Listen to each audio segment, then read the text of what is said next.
23절에 있는 말씀으로 죄악의 순환의 고리를 넘어라고 하는 제목으로 같이 말씀 나누도록 하겠습니다. 우리는 종종 이 바다에서 조난당한 사람들의 이야기를 이 기사나 또 어떤 영화 같은 것을 통해서 볼 때가 있습니다. 자, 그런데 그렇게 조난을 당한 사람들 이야기를 보면요, 이 스토리에 빠지지 않고 나오는 대사가 있는데, 아무리 목이 말라도 바닷물을 마셔서는 안 된다라고 하는 말이 반드시 나옵니다. 너무너무 목이 마릅니다. 사방에 물이 넘쳐나고 있습니다. 그런데 절대로 그 바닷물을 마셔서는 안 된다라는 거죠. 왜 그렇습니까? 바닷물을 마시면 더 심한 갈증이 밀려오기 때문입니다. 자, 바닷물을 마시면은요, 이 혈중에 이 염류라고 하는 이 소금기가 더 늘어나게 됩니다. 그러면 몸 안에 있는 세포들에서 그 높아진 염류를 제거하기 위해서 더 많은 수분을 밖으로 내보내게 된다는 거죠. 결과적으로 몸 안에서 더 많은 수분이 빠져나가기 때문에 탈수 현상이 일어나서 죽게 되는 것입니다. 자, 어떤 이가 조난을 당했고요, 타는 목마름 때문에 바닷물을 마셨고 그래서 죽었다라고 해보십시다. 자, 그러면 이유는 뭘까요? 자, 정말 내 안에 있는 이 갈증의 문제를 해결하고 싶다라고 하는 마음은 모두에게 있었겠죠. 그리고 이걸 해결할 수 있는 방법이 뭘까라고 하는 고민도 했을 것입니다. 그는요, 어쩔 수 없다라고 생각해가지고 바닷물을 먹었을 것이고요, 결국에 사망에 이르게 됩니다. 자, 바닷물을 마시면 안 된다라고 하는 지식이 없어서 그런 것일까요? 아마도 아닐 것입니다. 많은 경우에 바닷물을 마셔서는 안 된다라고 하는 걸 알지만 당장에 내 눈앞에 있는 이 물이 보이고 당장에 내게 있는 이 갈증을 해결하고 싶은 마음이 너무나도 컸을 거라는 거죠. 지식이 있지만 그 지식대로 살아갈 수 있는 능력이 없는 인간의 한계를 보게 되는 것입니다. 자, 여러분, 우리도요, 우리의 삶을 보면은요, 그런 부분이 많은 것 같습니다. 해서는 안 된다라고 하는 것을 알고 있습니다. 그러나 그것이 막상 내 눈앞에 있고 그것을 하면 진짜 행복해질 것 같다라고 하는 유혹이 너무나 강할 때 한 번만이라고 말하며 우리는 그런 유혹에 넘어가는 것입니다. 여러분, 잠깐은요, 이 목마름이 해결되어진 것 같다라고 느낄 수도 있습니다. 그러나 다시 찾아오는 갈증은 더 심하고요, 더 많은 소금물을 마셔야 되는 거고요, 결국에 내 힘으로 해결할 수 없는 자리까지 가게 되어 죽게 되는 것이죠. 자, 우리는 지금 사사기의 서론 부분을 살펴보고 있습니다. 그리고 이 사사기의 서론 부분은요, 앞으로 이어지는 사사기 전체의 내용이 어떤 것인가라고 하는 걸 보여주는 예고편이죠. 이스라엘이 보기에 하나님의 뜻이 있는데요, 그 뜻을 지키는 것은 대단히 어려워 보입니다. 보다 쉽게 이 땅에서 지금 안정된 삶을 살 수 있는 길이 있고 비결이 있습니다. 자, 이스라엘은요, 지금 새로운 땅에 적응을 해야 되는데요, 이 새로운 땅에 적응하는 데 있어서 여호와를 섬기는 것보다 바알과 아스타롯을 섬기는 것이 훨씬 더 좋아 보인다는 것이죠. 지금 농사를 새로 지어야 되는데 하늘이 지금 어떻게 움직이는지를 알아야 되는데 농사 지어가지고 많은 소출을 얻기 위해서 필요한 것은 여호와가 아니라 이 바알과 아스타롯이다라고 하는 생각을 하게 된 것입니다.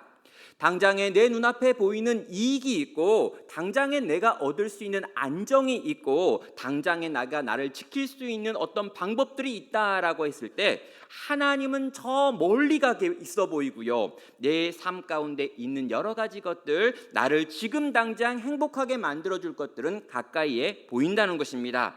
그 결과가 무엇일까요? 이스라엘 백성들은 점점 한 걸음 한 걸음 가나안 속으로 들어갔고요, 세상과 비슷해졌고요, 결국에 세상과 완전한 하나가 되어버린 것입니다.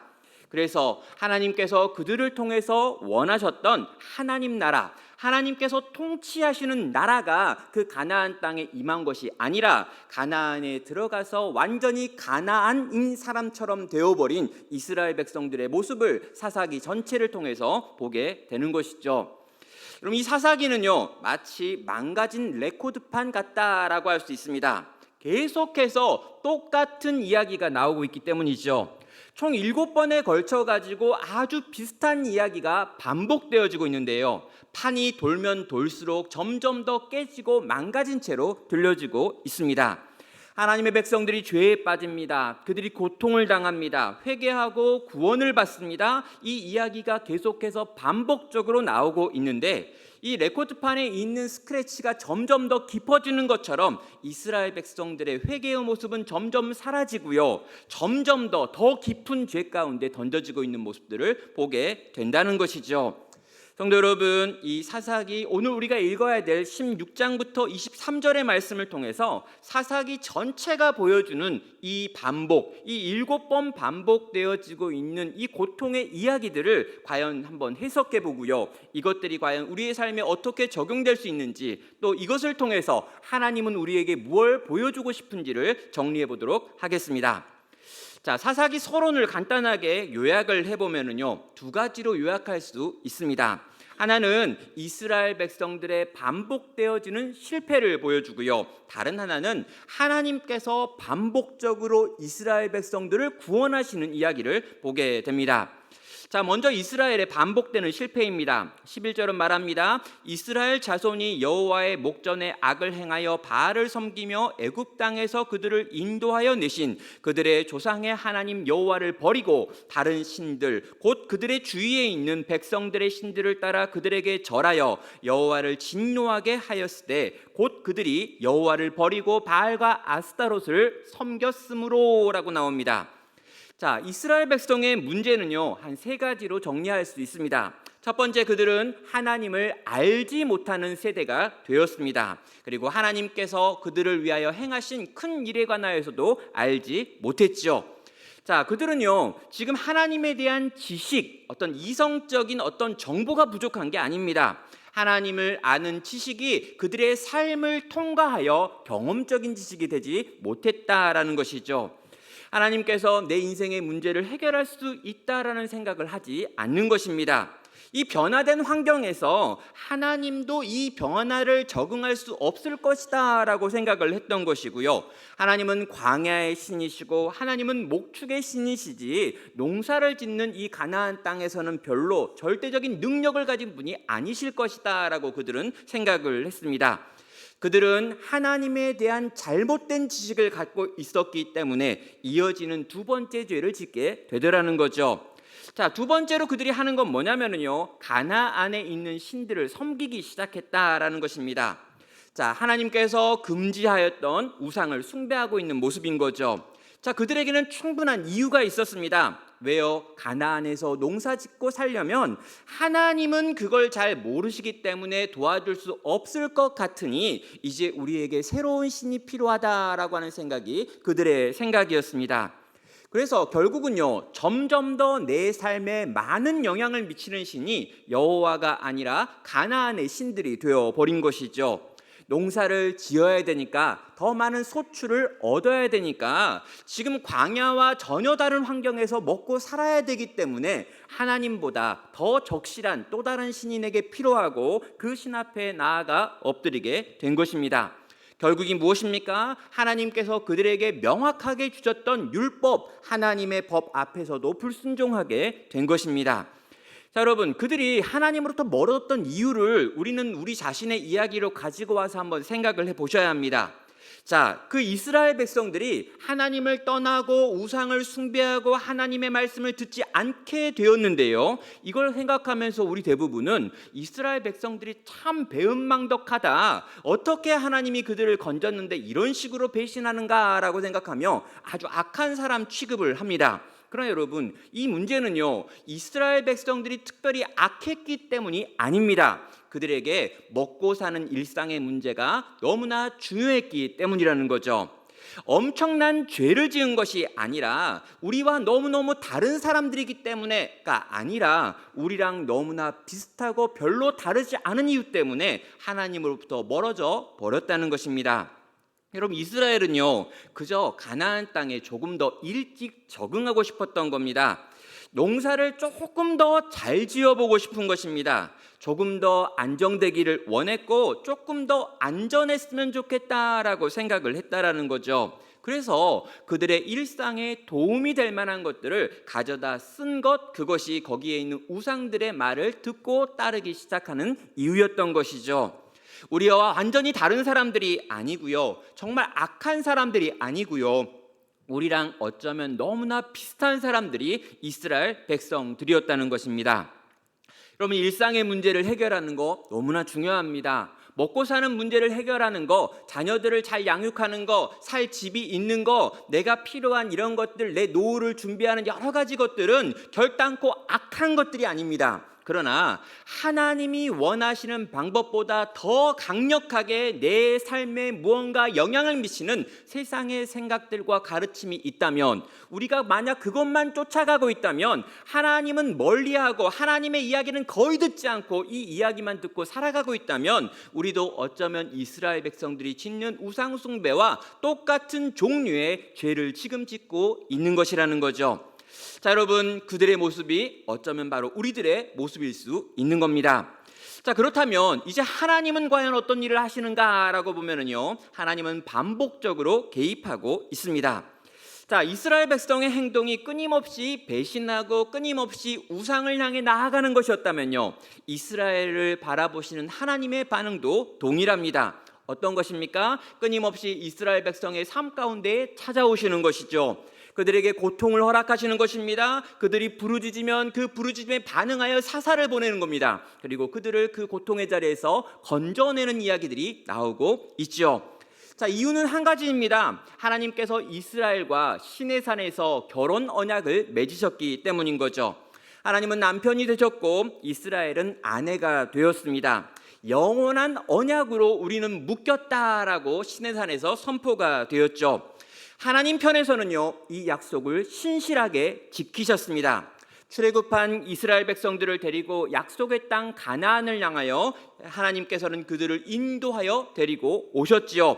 그들과 함께 싸워서 가나안 땅에 있는 강력한 세력들을 쫓아내시기도 했습니다. 문제는 이스라엘이죠. 큰 전쟁이 끝나자마자 가나안 땅에 있는 다른 신들에게 가서 그 앞에서 무릎을 꿇더라는 것입니다. 성도 여러분, 이 모습은요, 남편이 보는 앞에서 다른 남자를 만나서 사랑을 나누고 있는 어떤 여자의 모습일 수 있습니다. 하나님 편에서 도무지 참아줄 수가 없는 것입니다. 그래서 하나님은 이스라엘에게 적극적으로 개입을 하셨죠. 한 두 가지로 이 반응을 나눠보면요, 하나는 진노와 징계라고 하는 반응이 있습니다. 14절과 15절은 이렇게 말합니다. 여호와께서 이스라엘에게 진노하사 노략하는 자의 손에 넘겨주사 그들이 노략을 당하게 하시며 또 그 주위에 있는 모든 대적의 손에 팔아 넘기심에 그들이 다시는 대적을 당하지 못하였으며 그들이 어디로 가든지 여호와의 손이 그들에게 재앙을 내리시니 곧 여호와께서 말씀하신 것과 같고 여호와께서 그들에게 맹세하신 것과 같아서 그들의 괴로움이 심하였더라라고 말합니다. 자, 하나님께서 이스라엘에게 진노하셨다, 그리고 징계하신다라고 하는 내용이 나오고 있습니다. 주변에 있는 다른 민족들을 일으켜 세워가지고 이스라엘 백성들을 공격하고 빼앗아가고 압제하는 일들이 일어났다는 거죠. 이전에 하나님께서는요, 이스라엘과 함께 그 대적들과 싸우셨는데 이제 하나님께서 대신 싸워주지 않는다라고 말씀하고 있습니다. 심지어 이스라엘 백성들이 도망을 가면은요, 하나님이 쫓아가 가지고 그들에게 재앙을 내리시더라라고 말하고 있습니다.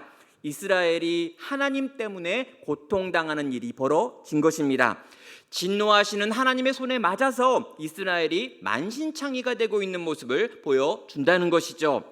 성도 여러분, 요즘 젊은 친구들은요, 이 사랑도 쿨하게 해야 한다라는 말을 합니다.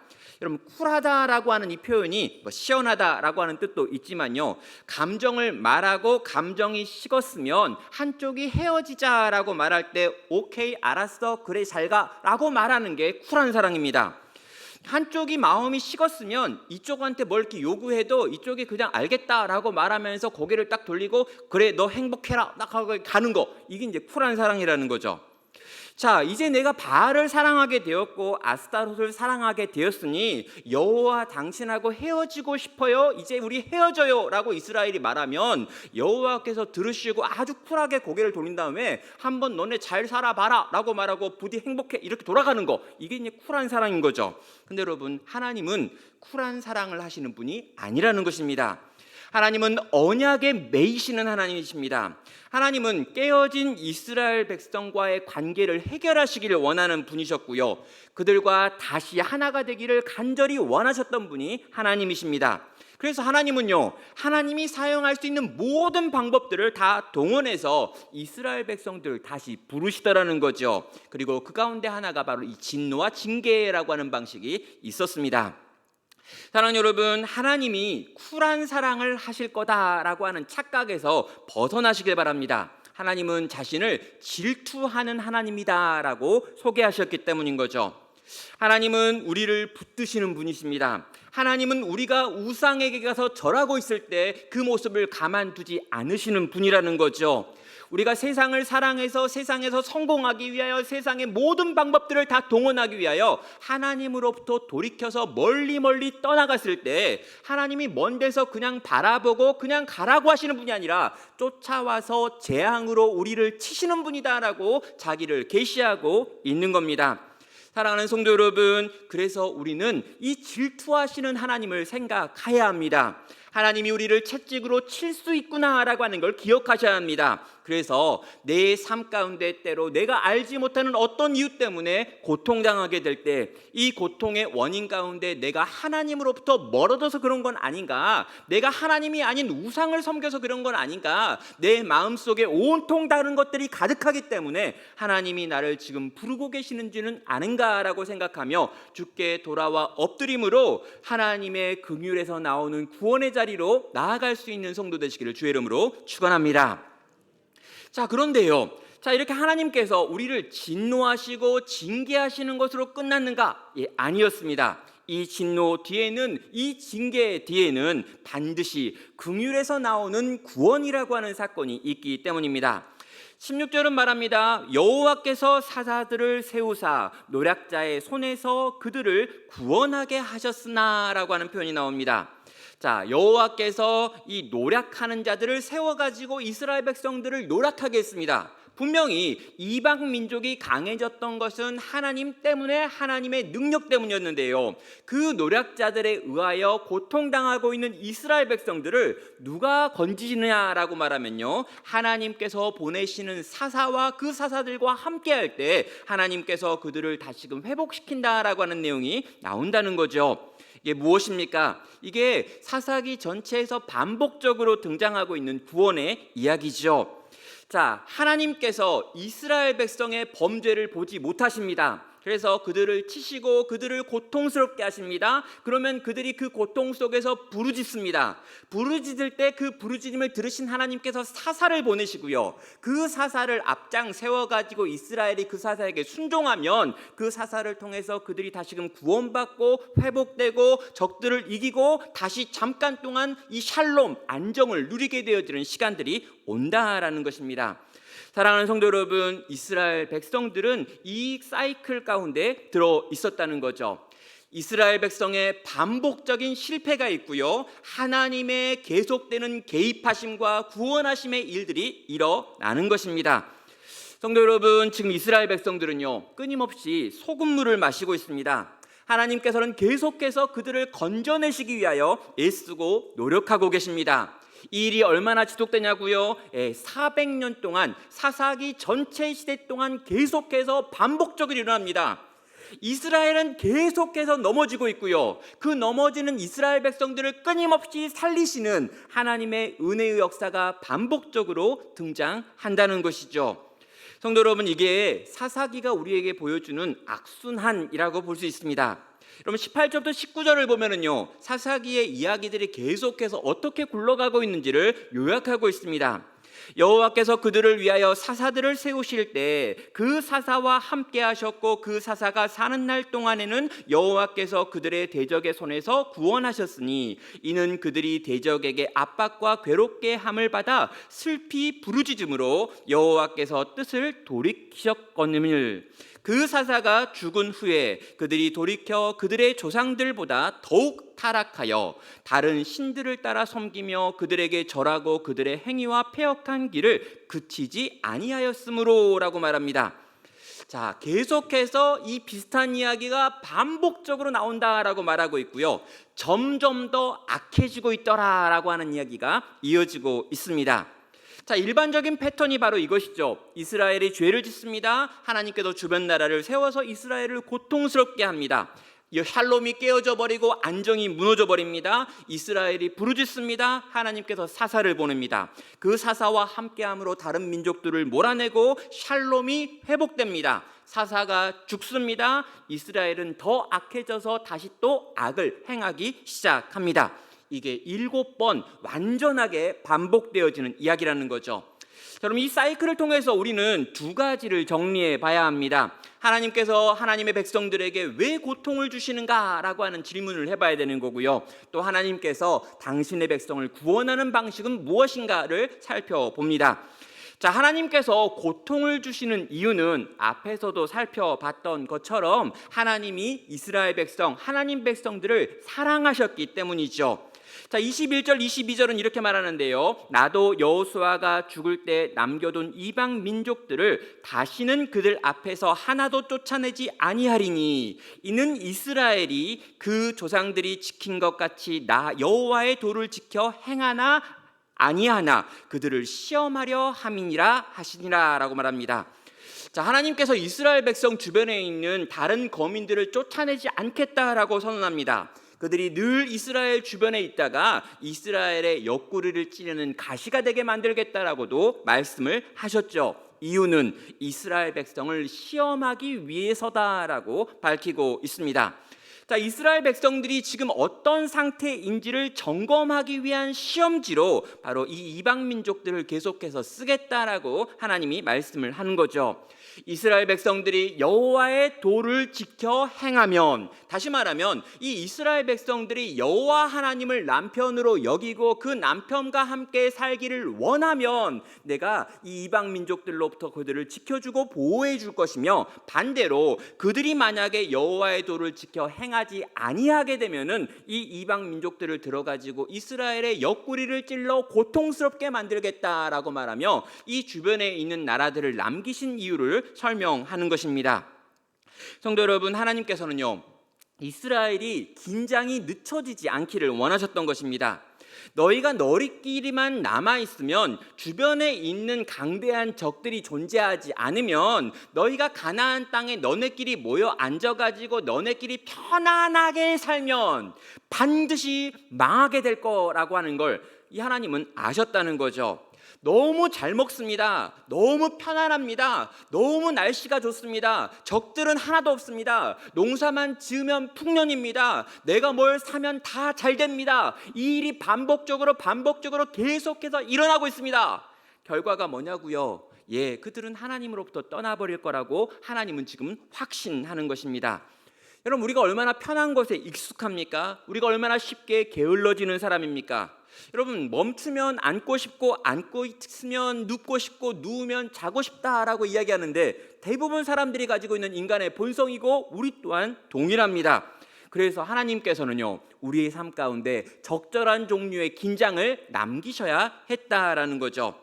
어떤 목사님께서 설교 시간에 이런 예화를 하는 걸 들은 적이 있습니다. 자기는요, 새벽 기도에 안 나오는 성도가 어느 날 나와서 기도를 하면 겁이 덜컥 난다라는 이야기였어요. 뭐냐면 그 집에 분명히 뭔가 심각한 문제가 있기 때문입니다. 안 그러면 저 인간이 이 시간에 기도할 리가 없다라는 거죠.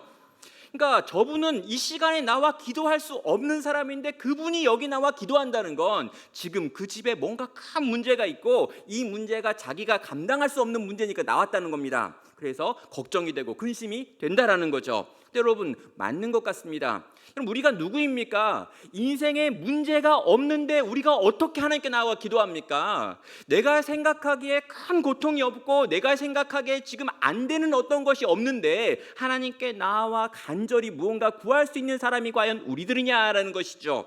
그래서 하나님께서는 우리 인생에 고난을 주시고 고통을 주시고 나를 어렵게 하고 힘들게 하는 이 이방의 세력들과 우상의 세력들을 남겨두심으로 우리로 하여금 하나님께 나아가 부르짖기를, 하나님과의 관계를 생각하기를, 이 고통 속에서 하나님을 향해 소리낼 수 있는 백성 되기를 원하시는 분이다라고 하는 걸 보게 되는 것입니다. 사랑하는 성도 여러분, 우리 주변에 있는 고통들, 내가 지금 당하고 있는 어떤 어려움들, 이 모든 것들을 가지고 하나님께 나와 부르짖음으로 그분이 만들어내시는 구원을 경험하고 누릴 수 있는 복된 성도 되시기를 주의 이름으로 축원합니다. 자, 그렇다면 이제 하나님께서 우리 백성들을 위하여 주시는 그 구원의 방식을 마지막으로 정리해 보겠습니다. 자, 하나님은요, 하나님의 백성들을 구원하십니다. 그런데 이 구원하는 방식이 굉장히 독특하죠. 어떻게 구원하십니까? 그들에게 사사를 보낸다라고 말씀하고 있습니다. 사사를 하나님께서 준비시키셔가지고 보내십니다. 사사가 나타나가지고 하나님의 말씀을 전하거나 전투를 참여하거나 어떤 전쟁을 감당하기 시작합니다. 그럼 백성들이 이 사사와 함께합니다. 그리고 이 백성들과 함께 이 사사가 전쟁에 승리합니다. 그리고 그 땅에 평화가 임하지요. 그리고 그 사사가 죽을 때까지 이 평화가 유지되고 있습니다. 자, 하나님이 하나님의 백성들을 구원하는 방식에 있어서 사사에 대한 이야기를 굉장히 많이 하고 있습니다. 이스라엘이 사사와 함께하면 살고 사사를 벗어나면 죽는다라고 말한 만큼 사사 중심적으로 지금 이 이야기를 전개하신다는 거죠. 자, 하나님께서 굳이 이렇게 영웅을 좋아하시는 걸까라는 생각이 듭니다. 사사들이 그렇다면 다 훌륭한 사람이었는가, 다 영웅이었는가라고도 물어보셔야죠. 자, 우리는 우리 시대를 보면서요, 영웅이 필요한 시대다라고 생각을 합니다. 그러나 실제로 역사 속에 있는 여러 가지 사건들을 보면요, 영웅 때문에 역사가 바뀐 게 아니라 그 역사가 이미 가지고 있는 여러 가지 요소들 때문에 영웅들이 탄생했다라고 하는 이야기를 합니다. 한 사람이 대단하기 때문에 세상이 바뀌는 게 아니라 그런 상황이 있어야 되고 시대가 있어야 되고 주변을 돕는 많은 무명의 사람들이 있고 여러 가지 환경이 있어야 그런 영웅들, 또 그런 시대를 바꾸는 일들이 일어난다라는 거죠. 거대한 악의 수레바퀴가 지금 돌고 있습니다. 지금 강력한 수레바퀴가 돌면서 모든 걸 깨부시고 있습니다. 여러분, 이걸 막아설 수 있는 방법은 한두 사람의 특별한 사람이 아니라 거대한 사람들의 모임이어야 한다는 거죠. 그런데 하나님은 너무나 중요하게 지금 사사를 언급하고 있습니다.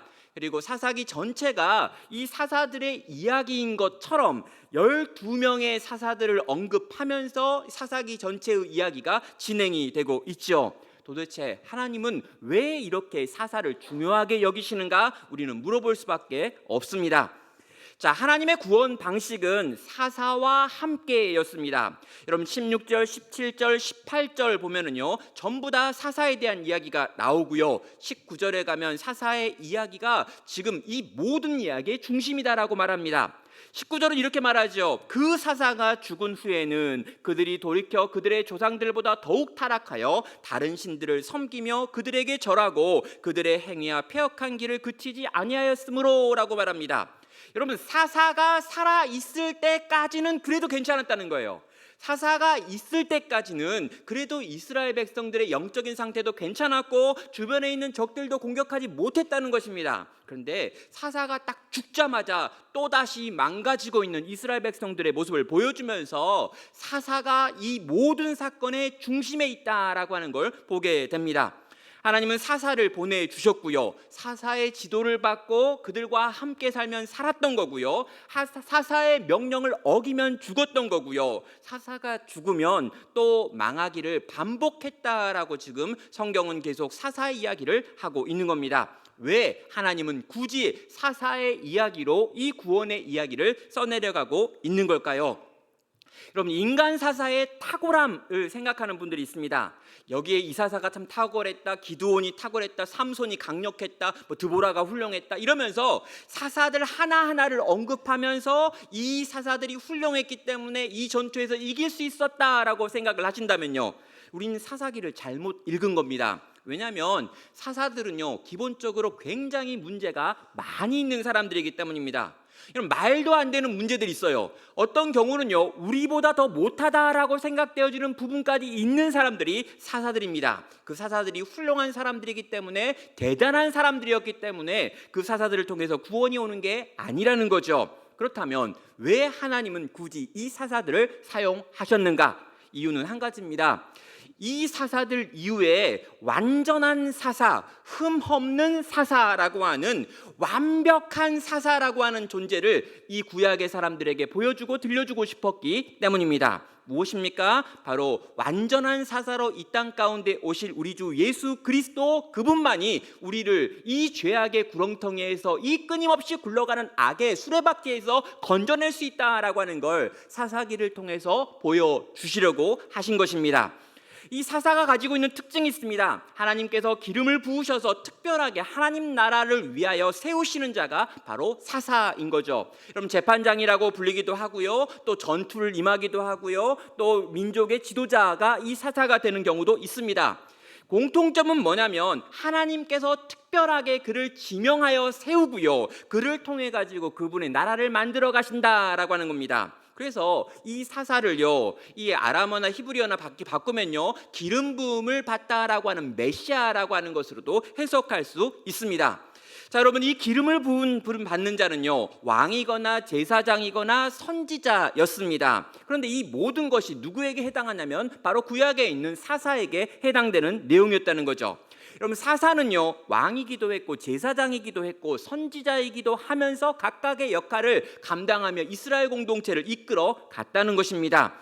자, 이 모든 사사들이 그렇다면 보여주고 있는 한 분이 있는 거죠. 인간 사사는 문제가 많습니다. 인간 사사는 연약합니다. 인간 사사는 아름답게 시작했지만 아주 비참하게 망하는 경우도 있었습니다. 나중에 두 눈이 뽑히고 사람들에게 감금당하여 묶이고 맷돌을 돌리는 신세가 된 삼손 같은 사사도 있습니다. 그러나 그 모든 인간 사사들이 보여주는 단 한 분 완전한 사사가 있으니, 앞으로 우리 가운데 오실 완전한 왕이시며 완전한 제사장이며 완전한 선지자로 우리 가운데 오실 예수 그리스도, 그분이 우리의 사사가 되어서 우리를 건져내실 것이다 라고 하는 걸 보여주는 것입니다. 사랑하는 성도 여러분, 죄악의 순환은 끊임없이 굴러가고 있습니다. 여러분, 우리 안에 있는 죄된 본성은 끊임없이 우리로 하여금 여호와를 떠나 바알과 아스타롯을 향해 나아가게 만들어져 있습니다. 잠깐 정신을 놓으면, 잠깐 세상이 굴러가는 걸 보고 있으면 어느 순간 나이가 거기 가 있구나라고 하는 걸 경험할 수밖에 없는 게 우리들의 인간의 모습입니다. 우리 안에 있는 죄된 본성은 끊임없이 우리로 하여금 그 죄악의 수레바퀴를 굴리려고 향하고 있더라는 거죠. 그래서 우리가 어떻게 이 죄악의 수레바퀴, 이것을 넘어갈 수 있는 걸까요? 이걸 그치게 할 수 있는 유일한 방법은 바로 완전하신 사사가 되시는 우리 주 예수 그리스도, 그분이 우리 가운데 오셔야 되고요, 그분을 우리가 붙들어야 되고요, 그분과 함께 살아야 되고요, 그분의 도움을 받는 길밖에 없는 것입니다. 요한복음 3장 13절은요, 예수님께서 친히 자기 자신을 이렇게 소개합니다. 예수께서 대답하여 이르시되 이 물을 마시는 자마다 다시 목마르려니와 내가 주는 물을 마시는 자는 영원히 목마르지 아니하리니 내가 주는 물은 그 속에서 영생하도록 솟아나는 샘물이 되리라.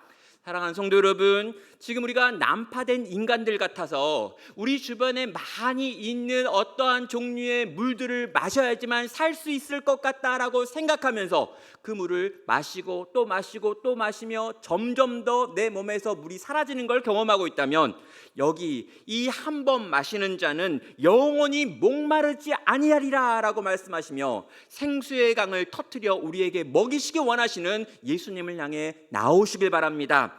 참된 사사가 되시고 흠없는 사사가 되시며 영원한 사사가 되셔서 우리를 그 죄의 수레바퀴에서 건져낼 수 있는 유일한 분이신 이 예수님 붙들고 오늘 또 믿음으로 믿음의 길 걸어갈 수 있는 복된 성도 되시기를 주의 이름으로 축원합니다. 함께 같이 찬양할까요? 예수 우리 왕이여 이곳에 오셔서 보좌로 주여 임하사 우리의 찬양을 받아 주소서.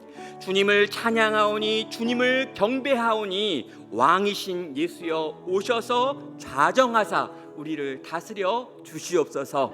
영원하신 사사, 완전하신 사사이신 주님, 내 삶 가운데 오셔서 이 순환의 구렁텅이어서 끊임없이 굴러가고 있는 이 악의 순환으로부터 나를, 또 우리를, 우리 가정을, 우리 교회를 건져 주시옵소서. 함께 찬양으로 저 앞에 나아가겠습니다.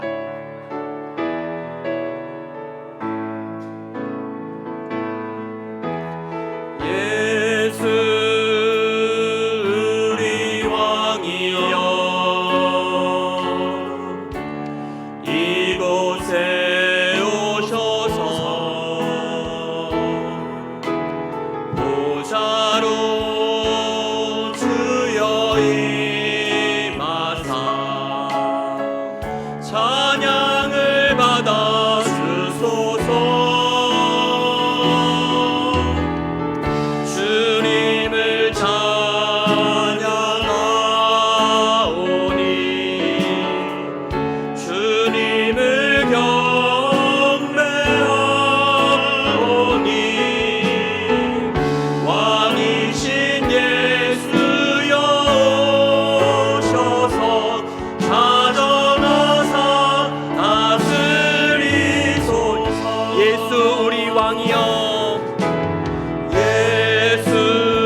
시간 우리 한 가지로 기도로 주 앞에 나아가겠습니다.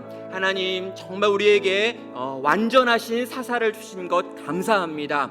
우리의 삶 가운데 완전하신 사사로 예수님 임하여 주시옵소서. 왕으로 임하여 주시옵소서. 우리를 이 거대한 이 수레바퀴에서 건져 주시옵소서. 우리에게 유혹하고 있는 여러 가지 것들 속에서 주님, 우리가 돌이켜 주님을 향해 나올 수 있게 만드시고 우리를 붙들어 일으켜 세우시며 우리의 대적과 싸우시는 주님을 내가 경험하고 우리가 경험하게 하여 주시옵소서. 완전하신 사사이신 우리 주 예수 그리스도, 그분 붙들고 믿음으로 살아가는 나와 내 가정과 우리 교회가 되게 하여 주시옵소서. 함께 합심하여 기도로 주 앞에 나아가겠습니다. 오 하나님 아버지, 이 시간 아버지 완전한 사사이신 우리 주 예수님 바라봅니다. 주여 하나님 아버지, 그 예수님이 우리 가운데 이미 임하셨음을 인하여 감사합니다. 이 주님이 나의 왕이 되시며 나의 주가 되셔서 나의 삶을 인도하고 우리의 삶을 인도하실 줄 바라봅니다. 주여 우리의 교회의 왕이 되어 주시옵소서.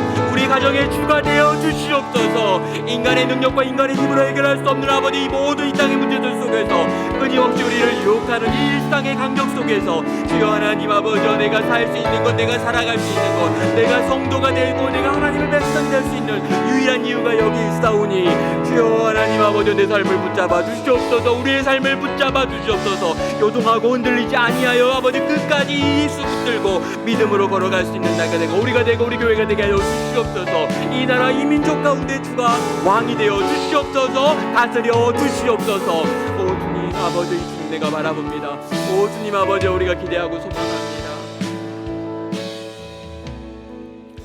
사랑과 은혜가 많으신 하나님 아버지, 완전하신 사사이며 유일하게 온전한 사사이신 우리 주 예수 그리스도, 그분을 내 인생의 왕으로 보시고 그분을 위하여 그분 뜻대로 그분의 힘과 능력으로 하루를 또 한 주를 그렇게 살아가는 저희들 되게 하여 주시옵소서. 저희 가정이 되게 하여 주시옵소서. 저희 교회의 왕이 되어 주시옵소서. 이 나라 이 민족 위에 주께서 함께 하시고 주께서 이 나라 이 민족을 지키시고 보존하시며 이 땅을 다스리고 통치하여 주시옵소서.